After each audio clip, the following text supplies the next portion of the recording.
희망찬 미래를 설계해 나가는 청년들을 위해 지금 이 순간까지 쉼없이 달려온 청년들에게 책으로 충전할 수 있는 기회를 드립니다. 안녕하세요. 저는 문학과 음악을 이야기하는 조창규입니다. 여러분은 세금에 대해서 어떻게 생각하시나요? 국민이라면 반드시 내야 할 의무가 있는 세금. 왜 세금은 꼭 내야 하며 세금에 관한 논란은 왜 항상 있는 것인지. 이번 시간에는 장제우의 세금 수업을 집필하신 저자 장제우 작가님을 모시고 이야기를 나눠보도록 하겠습니다. 안녕하세요, 작가님. 네, 안녕하세요. 네. 간단한 자기소개 좀 해주시겠어요? 예, 저는 조금 전에 얘기했듯이 장제우의 세금 수업은 장제우입니다.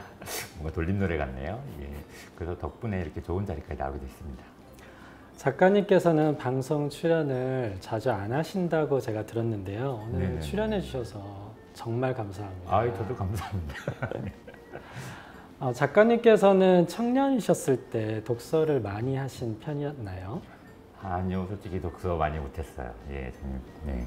작가님은 청년들에게 독서를 추천하시나요? 만약에 추천을 하신다면 추천하시는 이유가 있을까요? 그러고 보니까 저는 책을 잘 안 읽고 전 책 추천하네요.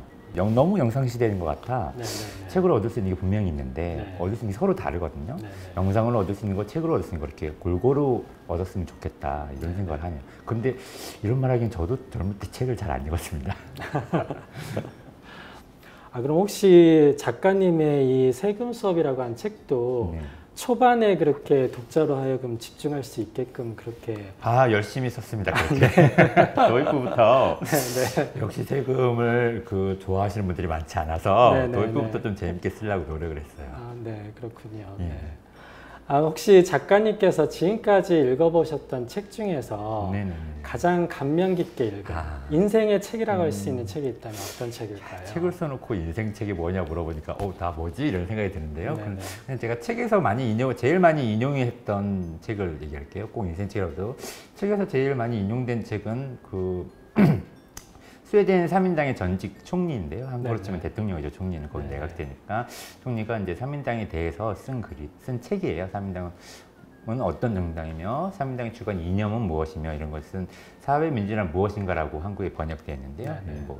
윤두현 복지학과 교수님이 번역하신 책인데 어느 날 우연히 그냥 그 책을 보고서 굉장히 우연히 그 책을 봤는데 이게 좀 저한테 맞았어요. 사실 번역체도 별로 번역체가 그렇게 좋은 건 아니었는데 그런 책인데 읽긴 굉장히 딱딱했는데 이런 세상이라는 게 있는 거구나. 네네.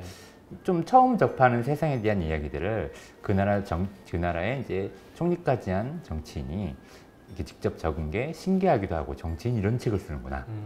정치인이 무슨 선거 시즌에 무슨 출판 기념회 한다면서 쓰는 그런 책이 아니라 정말 자기네 사상과 이념을 한 권의 책으로 만들 수 있구나, 정치인이라는 게. 이래서 그 정치 선진국이나 사회민주주의란 무엇인가 라는 한 권 이제 번역이 된 굉장히 오래된 책입니다. 30년도 넘었네, 나온 지 제 기억에. 거의 30년 된 책인 것 같아요. 네.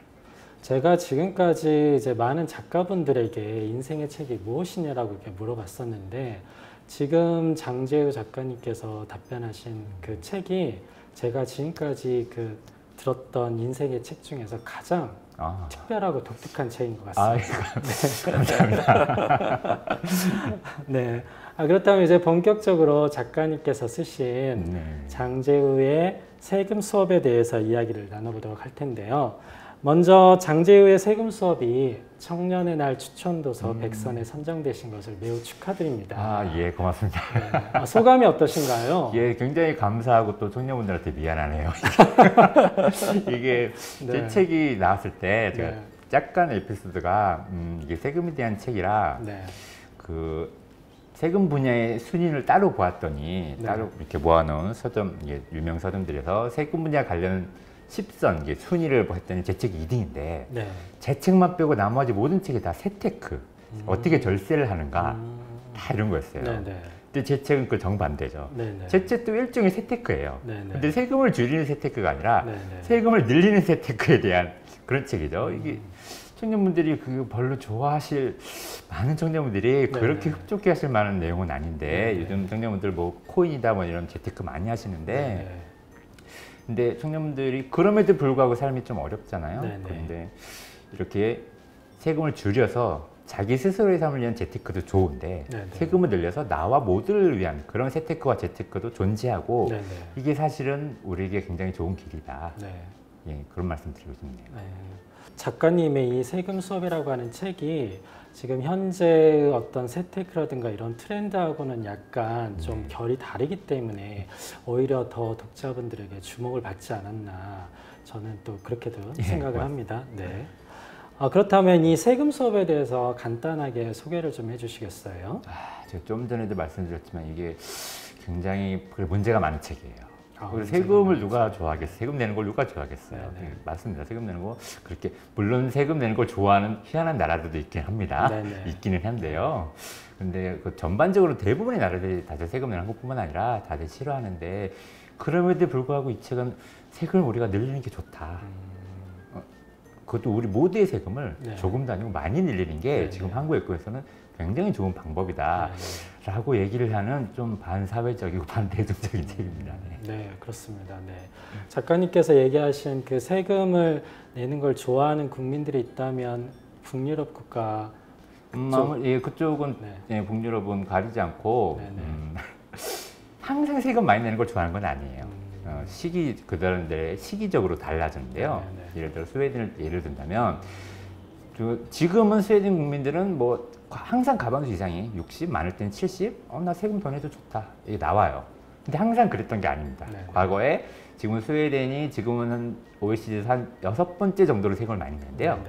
근데 이게 70년대, 80년대, 90년대 초반까지 압도적인 1등이었어요. 압도적인 1등이었어요. 스웨덴에서 세금을 많이 내는 게. 그때는 스웨덴 국민도 세금 많이 내기 싫다 그랬어요. 싫다고 그랬어요. 여론이 세금 줄여라가 70%, 80% 이렇게 나왔었어요. 그 당시에는. OECD 압도적 1등을 세금을 많이 낼 때는 정당들이 내거는, 우파 정당들이 내거는 정치 선거 구호가 실제로 이런 거였어요. 덴마크보다는 세금을 적게 내도록 하겠습니다. 덴마크가 2등, 스웨덴 1등. 세금을 많이 내기는 순위로 이런 시절이었거든요. 80년대 막 이럴 때. 그때 우파 정당에서 내고는 구호가 덴마크보다는 세금을 적게 걷겠습니다. 실제로. 그 시절에는 스웨덴 국민도 세금을 줄여라 라는 거였는데 여기서 중요한 포인트가 세금을 줄이는데 한국 수준으로 줄이는 게 아니라 한국 수준으로 줄인다면 지금 스웨덴 국민이 내는 세금의 절반으로 줄이는 건데 그렇게 줄이는 게 아니라 그냥 우파 정당의 말대로 덴마크보다는 좀 덜 내자. 지금은 너무 많이 내는 것 같다. 지금 많이 내니까 조금만 줄이자. 지금 너무 많이 내니까 우리가 지금 1등을 하고 있다면 뭐 5, 6등 정도로 줄이자. 이런 거였죠. 이런 거. 이런 식으로 세금을 내는 거에 대해서 좋아하는 국민이 많은 나라가 사실은 없다고 봐도 좋습니다. 없다고 봐도. 그렇다면 이 책을 집필하신 이유가 그 조세제도의 올바른 이해를 돕기 위해서일까요? 그거라기보다도요. 이유는 당연히 책을 쓰는 이유가 한두 가지는 아닐 텐데요. 우리 야구 용어 중에 국내 야구 말고 은어, 그죠? 야구 팬들이 특히 메이저리그 야구 팬들이 쓰는 은어 중에 답내친이라는 은어가 있어요. 답내친. 왜냐하면 메이저리그 은어인데요. 답답해서 내가 친다라는 말이에요. 답내친. 거기는 이제 투수도 타격을 하니까 메이저리그 투수 타격을 하니까 타자들이 타격을 못하면은 투수들이 막 홈런 치고 안타를 치고 이랬어요. 그럼 답내친을 했다. 그런데 저는 답답해서 내가 썼다. 왜 이렇게 세금에 대해서 잘못된 정보들이 많을까? 오늘 세금을 잘 알고 이게 굉장히 좋은 사회, 우리가 좋은 삶을 살 수 있는 굉장히 좋은 방법인데 왜 이렇게 너무 많이 잘못된 정보들이 퍼져 있다. 답답해서 내가 써보자. 아무도 안 쓰니까. 그렇군요. 그런 목적으로 이 책을 집필하시게 되셨군요. 그렇다면 이 책의 내용 중에서 청년들에게 추천하고 싶은, 들려주고 싶은 한 줄이 있다면 소개 부탁드리겠습니다. 한 줄인데 제가 한 구절로 하겠습니다. 구절로 책을 제일 초반부 서두 머릿말에 들어가는데 제가 한번 빠르게 읽을게요. 세금과 복지를 발전시킨다는 것은 인간의 본성이 두루 반영된 사회 구조를 구축한다는 의미와도 같다. 우리는 인간이기에 이기적 물력을 추구하지만 또한 인간이기에 어느 정도 그런 욕망의 조정이 필요함을 잘 알고 있다. 세금과 복지는 그 균형을 잡아내는 비결이다. 우수한 복지제도를 만나 재탄생한 세금은 인간의 이기심을 이용해 바로 그 이기심을 제어한다는 빼야 하는 장점을 가지고 있다. 한국을 보자. 학비의 부담을 느끼지 않고 병원비나 주거, 육아, 노후 등 여러 걱정거리를 덜어내는 가정이 있다면 우리는 이 가정을 상당히 윤택한 집이라고 여길 것이다. 이처럼 누구나 윤택하다고 여길 만한 생활 수준이 복지를 통해 보편적으로 보장되려면 다양한 소득계층이 자기 수입의 큰 몫을 공동의 자금으로 내놓는 이타적 행위를 해야 한다. 즉 각자가 자신의 물질적 욕구를 충족시키기 위해 우선 그것을 자제하는 과정을 거쳐야 한다. 우수한 복지 효과는 누구나 가진 이기심을 이용해 이기심을 제어하고 누구나 가진 이타심의 발현이 이기적 물력의 충족으로 연결되도록 사회 구조가 조직돼 있다. 예, 이런 어떤 다른 세상, 네네. 우리가 앞으로 사실 평생 못 만날 사회 구조일지도 몰라요. 네네. 근데 이런 사회 구조도 있다. 우리 이기적이고 이타적 마음 둘 다 가지고 있는데, 네네. 아 이거를 뭔가 균형을 잡아내는 사회 구조를 균형을 잡아내는 그런 세상이 있구나. 네네. 다른 시야에 대한 이야기를 추천을 한 줄 알겠습니다.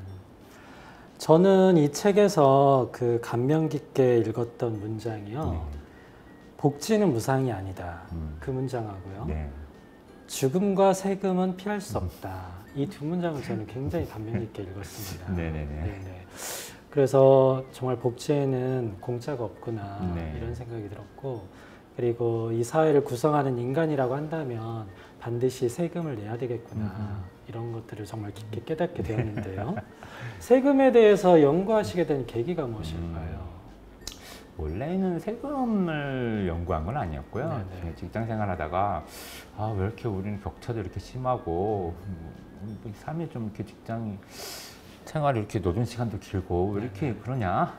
아무런 정보도 없었을 때였어요. 네. 뭐 제가 무슨 다른 사회 구조에 대한 이야기를 했지만 그런 거에 대한 정보가 전혀 없을 때인데 네. 그래서 혼자 답답해서 왜 이러지 막 이렇게 혼자서 막 뉴스도 보고 이러다 보니까 그래서 자꾸 하다 보니까 이거 우리의 어떤 노동 문제라든지 격차 문제 이런 걸 해결하려면 한국의 입장에서는 이런 조세 제도를 바꾸는 것이 굉장히 효과적인 방법이구나. 네네. 네, 그렇게 해서 세금에 대해 공부를 시작했지. 처음 누가 세금을 좋아서 공부를 하겠어요. 그 한국 같은 경우는 이제 주거비 비율이 네. 높고, 그래서 이런 공과금이라든가 이런 주거비를 제외하고 나면 네. 사회적 기반이 취약한 청년들 같은 경우에는 그 나머지 부분에서도 또 내는 세금들이 또 적지 않다고 여기는 청년들이 그렇죠. 많거든요. 그렇죠. 증세의 유용성을 이렇게 역설하신 저자로서 이 점에 대해서는 어떻게 생각하시는지? 아니, 정말 좋은 질문이신데요. 네네. 제가 조금 전에 노동 문제 얘기를 했잖아요. 네네. 사실은 세금 문제, 제가 한국의 노동 문제를 네네. 조세 제도를 바꿈으로써 좋은 복지제도를 통해서 풀 수 있는 방법이 있다라고 말씀을 드렸는데 네네. 꼭 그런 게 아니에요. 그리고 아무리 좋은 조세제도와 복지제도가 있어도 네. 노동 문제가 한국처럼 격차가 심하고 노동 시간 길고 노동 강도 세고 이러면은 아무리 좋은 조세와 복지제도가 있어도 네. 그렇게 좋은 사회 안 됩니다. 또 한 가지는 꼭 세금을 늘리고 복지를 엄청나게 늘리고 이를테면 복리법처럼 그렇게 하지 않아도 노동 문제가 잘 돼 있으면 국가로 예를 든다면 호주나 스위스 이런 나라가 대표적인데요. 네네. 한국 정도밖에 세금 안 냅니다. 네. 한국이 많은 사람들이 알고 세금 적게 내는 나라로 유명하잖아요. 그래서 저세금이라 저복지다 뭐 이런 용어들을 뉴스에서 보셨을 텐데 호주하고 스위스도 한국 정도밖에 세금을 안 내요. 세금 많이 내는 나라가 아니에요. 네네네. 근데 거기는 한국보다 노동 문제가 훨씬 좋아요. 노동 여건이 훨씬 좋아요. 그냥 이렇게 노동 문제는 조세와 복지와 상관없이 자체적으로 해결하는 길도 있긴 한데 그래서 지금 자신이 노동자로서 청년 노동자로서 지금 여건이 어려워서 지금 여건이 만만치 않아서 세금 내기 지금은 그렇게 세금을 더 내기가 여건이 적절치 않다. 이거 너무 당연하고요. 노동 문제가 사실은 더 우선입니다. 조세와 복지제도보다. 예. 결국 작가님 말씀은 조세제도와 그리고 노동 문제가 이렇게 서로 뗄래야 뗄 수 없는 관계임을 이렇게 말씀하신 것 같은데요.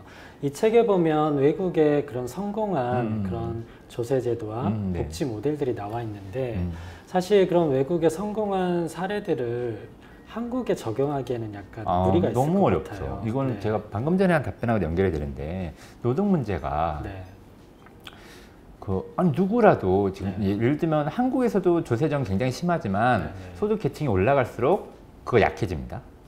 고관에서 인신난다고 네, 네. 소득 계층이 올라갈수록 내가 세금 더 낼 수 있어라는 올라가요. 네. 즉 이 말은 노동 문제가 잘 해결되어야지 세금 조세 저항도 누그러질 수 있다는 뜻인 거죠. 노동 문제가. 그런데 한국의 노동 문제를 해결하는데 또 조세와 복지제도가 굉장히 좋단 말이에요. 네, 네. 그러니까 이게 마치 매부의 시처럼 좀 연결이 돼 있어요. 뭐 예를 들어 한국에서 이제 한국의 격차가 굉장히 심한 나라라 네. 연봉 1억인 사람들도 이제 굉장히 많이 늘어났습니다. 네, 예전에 비해서 네. 퍽퍽하고 늘어나고요. 네. 1억까지는 아니어도 네. 예를 들면 평균 임금의 2배에 해당되는 한국의 평균 임금이 한 3,708 연봉으로 따지면은 네. 3,708배 이 정도 되는데 평균 임금의 2배 굉장히 많이 버는 거죠. 이런 사람들도 숫자가 굉장히 많아요. 격차가 크다 보니까. 근데 좋은 나라들은 네. 그렇게 당연히 잘 버는 노동자들도 당연히 있지만 네. 그런 사람들의 숫자가 한국처럼 많지 않고 네. 대신에 평균 임금 정도를 버는 사람들이 참 많아요. 좋은 나라들은. 평균 임금 정도를 벌기 때문에 평균 임금 정도를 받는다면 못 살면 안 되잖아요. 네. 아니 사회에서 평균 임금을 받는 노동자가 그 사람이 살기가 힘들다? 이러면 그건 문제가 있는 사회죠. 네. 근데 한국이 좀 그런 사회예요. 평균 임금 정도를 받아도 그거 가지고 어떻게 애를 낳고 막 이런 그렇죠. 그 점은 아무래도 복지 부분이 네. 좀 취약하기 예, 때문에. 그러면 좋은 사회는 평균 임금을 받아서 어떻게 잘 사느냐? 네. 복지보다도 여성들도 같이 벌어요. 그 정도를. 네, 네. 그러니까 남자가 평균 임금 버는 거를 그럼 내가 겨우 이 정도 임금으로 평균 임금 받아도 어떻게 가정을 꾸리지? 이런 걱정을 안 해요. 좋은 사회는. 여성도 그만큼 버니까 네, 네. 둘이 같이 합치면 네. 굉장히 굉장히 좋은 가구의 수입이 되는 거예요. 한국의 금액으로 따진다면 네. 한 6천, 7천 정도면은 그럼 굉장히 좋은 수입이잖아요. 좋은 사회는 그렇게 노동 문제가 해결되어 있는데 네.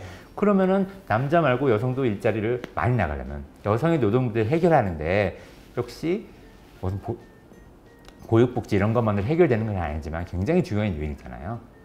근데 한국이 좋은 나라들만큼 보육복지라든지 뭐 그런 문제를 굉장히 강화하려면 많은 세금이 필요하고 네. 그 많은 세금은 대기업이라든지 아주 소수 부자들만 내서는 안 되고 네. 모두가 내야지 해결되는 거죠. 네. 이런 식으로 조세, 복지, 노동이 이렇게 연결이 되어 있는 거죠. 연결이. 그런데 제가 앞서 말씀드렸다시피 꼭 조세를 많이 늘리고 복지를 엄청 늘리고 꼭 이런 것만이 노동 문제를 해결하는 유일한 방법은 아닙니다. 그렇다면 외국에서 네. 그런 복지 모델을 한국에 적용할 수 있을 만한 것은 어떤 게 있을까요? 사실은 한국이 네. 외국의 복지 모델을 굉장히 많이 적용을 했고요. 굉장히 많이 적용했고 이제 네네. 복지 연구자들 중에 은어로 네. 이제 복지학자들 은어로 한국이 이제 올망졸망 복지 국가다. 뭐 이런 용어가 있어 뭐냐면은 복지의 가짓수가 굉장히 많아요. 네. 복지의 가짓수만 따지면은 한국이 굉장히 선진국이에요. 가짓수만. 그런데 세금은 적은데 복지의 가짓수는 많으니까 그 복지의 두께가 굉장히 약하죠. 금액이 낮은 거죠. 쉽게 말하면 금액이 낮은 거죠. 그래서 올망졸망 복지국가고 그래서 이미 적용할 만한 것들은 거의 다 적용이 되었습니다. 네. 거의 다. 네. 서울대 사회복지학과 안상규 교수가 윤석열 정권에 입각을 했는데 그분이 한국 최초의 스웨덴 유학파예요. 네. 네. 그러다 보니까 바로 스웨덴에서 하고 있는 부모보험, 그 스웨덴의 유명한 보육복지를 떠받치는 부모보험이라는 거를 윤석열 정권에서 도입합니다. 그런 식으로 외국에서 하고 있는 복지 제도는 한국에 거의 다 도입이 되어 있어요. 이미 거의 다. 안 된 것도 있긴 한데 거의 다. 문제는 그것이 아니라 그렇게 가짓수만 늘려서는 소용이 없고 세금이 늘어야지 결국 외국처럼 그게 실질적으로 탄탄한 복지가 될 수 있는 거겠죠. 네. 작가님 말씀은 한국의 복지 모델이 서구의 많은 복지 모델들을 적용했음에도 불구하고 세금의 양이 충분히 뒷받침해 주지 못하기 때문에 그 복지 효과가 충분히 나타나지 못하고 있다 이렇게 말씀하고 계신 것 같습니다. 그렇다면 청년들이 세금에 대해서 꼭 알아야 할 게 있다면 어떤 것일까요? 예. 청년들은 이제 새로운 사람들이잖아요. 네. 새로운 생각을 가지고 있는 새로운 시대의 새로운 사람들이니까 역시 세금에 대해서도 새로운 생각을 가졌으면 좋겠다 생각을 해요. 어떤 생각이냐면 일단은 먼저는 실용주의적 관점. 네. 실용주의 관점. 그 다음에 한 가지가 더 있다면 우리가 같이 살자라고 하는 연대적 관점. 네. 어떤 세금이라는 것은 이렇게 더 냈을 때 우리가 복지도 늘리고 우리 함께 더불어 같이 산다 이런 연대적 관점으로 내는 게 존재를 합니다. 세금에 대해서. 그래서 한국에서도 소득계층이 올라갈수록 조세 저항이 누그러들고 네, 네. 이런 게 존재하는데 그것보다 더 제 생각에 더 중요한 건 실용주의적 관점이에요. 제가 앞서도 말씀드렸지만 그 스웨덴 국민들을 다 뜯어보면은 네, 네. 세금을 많이 내는 거 그렇게 좋아하지는 않습니다. 당연한 거예요. 세금 많이 내는 걸 누가 좋아하겠어요. 그런 사람들이 있긴 하겠지만 그럼 그런 조세정을 어떻게 이겨내느냐. 실용주의적 관점이 저는 굉장히 중요하다고 봐요.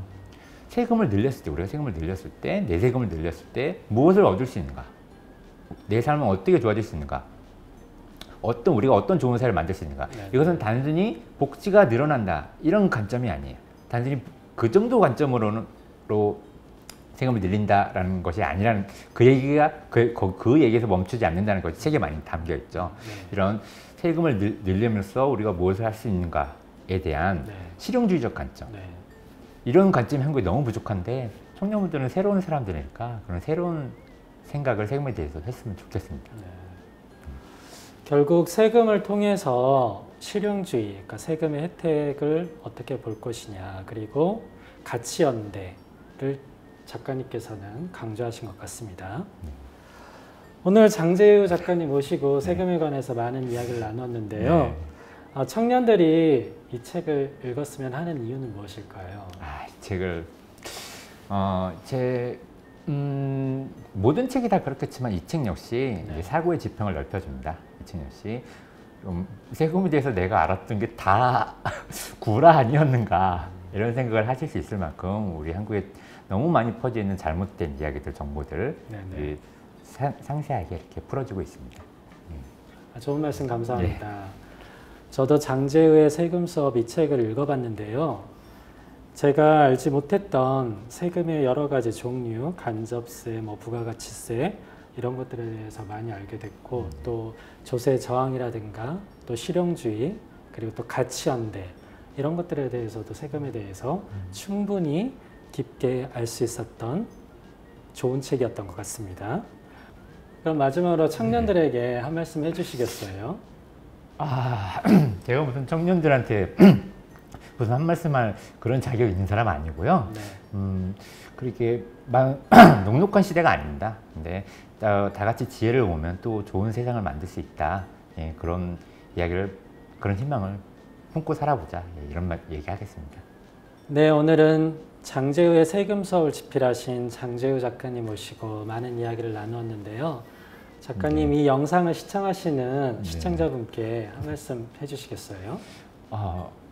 예. 갑자기 뜬금없이 이런 너무 반사회적인 이야기를 많이 한 것 같다. 죄송한 말씀을 드리고요. 근데 우리 다 같이 지금보다 좋은 사회를 한번 만들어 보자라는 취지였다. 이런 말씀 드리고 싶습니다. 네, 감사합니다. 네, 감사합니다. 네, 저도 오늘 작가님과 함께 세금에 관해서 많은 이야기를 나눌 수 있어서 매우 뜻깊은 시간이었습니다. 작가님 오늘 나와주셔서 감사합니다. 네, 고맙습니다.